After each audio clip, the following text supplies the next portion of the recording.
যে কোনো সুন্দর মসজিদ আমাকে অন্যরকমভাবে অনুপ্রাণিত করে। তাই তো ঢাকা মাওয়া হাই রোডের পাশে একটি অসাধারণ মসজিদ দেখে আমি দাঁড়িয়ে গেলাম আপনাদেরকে দেখাতে। তাই চলুন আমরা মসজিদের ভিতরে গিয়ে এই মসজিদটি দেখে আসি।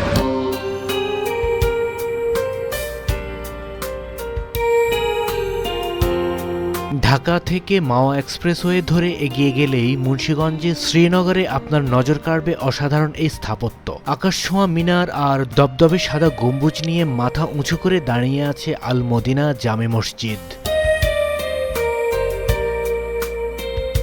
আজ আমরা জানব এই দৃষ্টিনন্দন মসজিদের আদ্যপান্ত।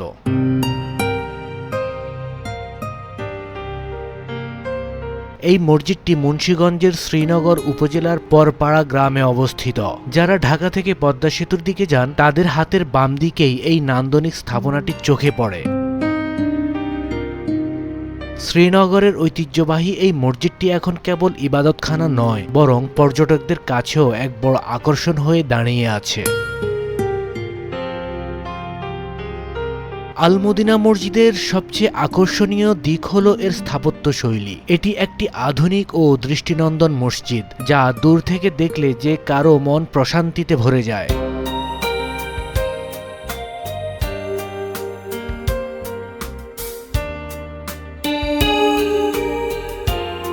এই দৃষ্টিনন্দন মসজিদটি স্থানীয় মুসল্লিদের ঐকান্তিক প্রচেষ্টায় এবং অনুদানে নির্মিত হয়েছে বলে জানা যায়। তবে এর মূল উদ্যোক্তা ও প্রতিষ্ঠাতা হিসেবে পরিচিত বিশিষ্ট সমাজসেবক মরহুম আলহাজ লুৎফুর রহমান শেখ, তার ব্যক্তিগত উদ্যোগ এবং পারিবারিক সহযোগিতায় এই মসজিদটি নির্মাণের কাজ শুরু হয়। পরবর্তীতে এটি মুন্সিগঞ্জের অন্যতম সুন্দর একটি স্থাপত্য হিসেবে পরিচিতি পায়।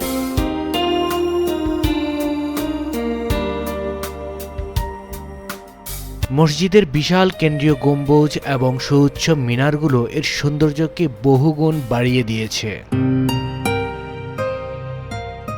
সাদা পাথরের ব্যবহারে মসজিদের দেয়ালগুলো ঝলমল করে। ভেতরের কারুকাজে রয়েছে আভিজাত্যের ছোঁয়া। স্থানীয়দের ভক্তি ও ভালোবাসায় নির্মিত এই মসজিদটি 2015 সালের 12 জুন মুসল্লিদের জন্য উন্মুক্ত করে দেওয়া হয়।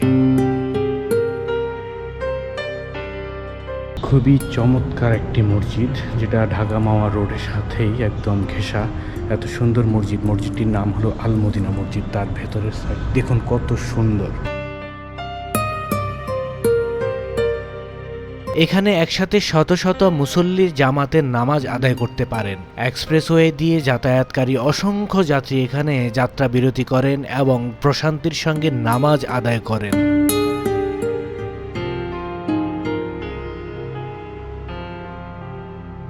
দ্বিতলায় 5টা অসাধারণ তারা কাজ করেছে।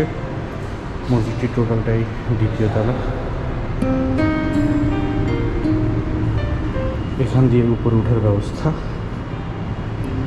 ওই পাশে ওঠার সিঁড়ি আছে এবং এই পাশে দিয়ে সিঁড়ি আছে। একটি স্থাপনা কেবল ইট পাথরের হয় না, এর পেছনে থাকে হাজারো মানুষের আবেগ। আল মদিনা জামে মসজিদটিও তার ব্যতিক্রম নয়। লুৎফুর রহমান শেখ যখন এই মসজিদের ভিত্তিপ্রস্তর স্থাপন করেন তখন তার স্বপ্ন ছিল এমন একটি ইবাদতখানা তৈরি করা যা আধুনিকতার সাথে আধ্যাত্মিকতার সেতুবন্ধন গড়বে। মসজিদের চারপাশে খোলামেলা হয়, সবসময় বাতাস চলাচল করে, যা ইবাদতের জন্য এক স্নিগ্ধ পরিবেশ তৈরি করে। এখানে রয়েছে আধুনিক ও পরিষ্কার পরিচ্ছন্ন অজুখানার ব্যবস্থা। নির্মাণ কাজ চলার সময় এলাকার সাধারণ মানুষ থেকে শুরু করে দূর দূরান্তের ধর্মপ্রাণ মানুষ তাদের সাধ্যমতো অনুদান নিয়ে এগিয়ে আসেন।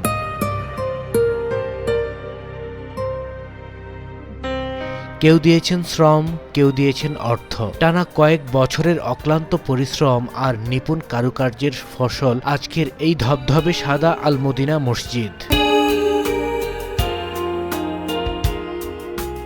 স্থানীয়দের কাছে এটি কেবল একটি মসজিদ নয়, বরং তাদের ঐক্য ও ত্যাগের এক জীবন্ত প্রতীক। মসজিদের ভেতরের মেহরাবটি এমনভাবে ডিজাইন করা হয়েছে যে মুয়াজ্জিনের আজানের ধ্বনি প্রাকৃতিকভাবেই ভেতরে প্রতিধ্বনিত হয়।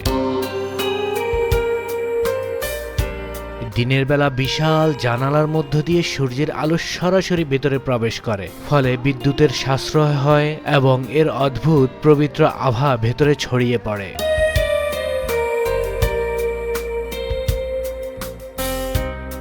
এর বিশাল গম্বুজটি এমনভাবে তৈরি যাতে প্রচণ্ড গরমেও মসজিদের ভেতরটা শীতল থাকে। যারা এখানে একবার নামাজ পড়েছেন তারা এর ভেতরের প্রশান্তির কথা সারা জীবন মনে রাখবেন।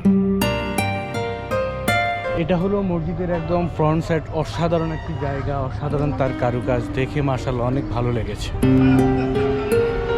সামনের যেই মিম্বার নামাজ পড়া যেখানে, এটা সেই অংশটুকু। আর প্রত্যেকটা সাইডে অজস্র জায়গা রেখেছে এবং কি অসাধারণ তার কাজ।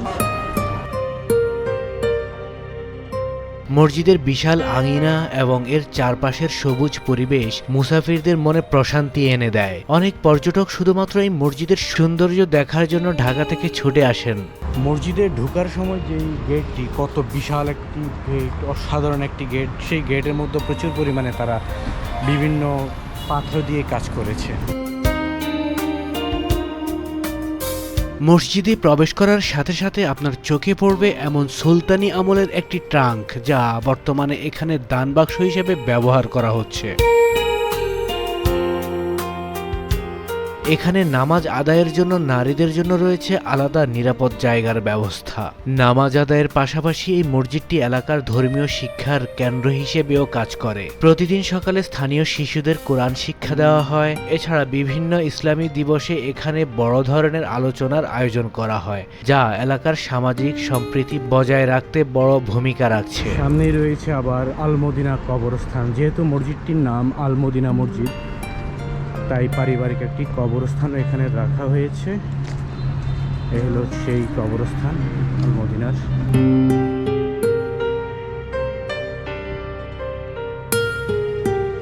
দর্শক, আমরা আছি এই মুহূর্তে ঢাকা মাওয়া যে হাইওয়ে, সেই হাইওয়ের পাশেই।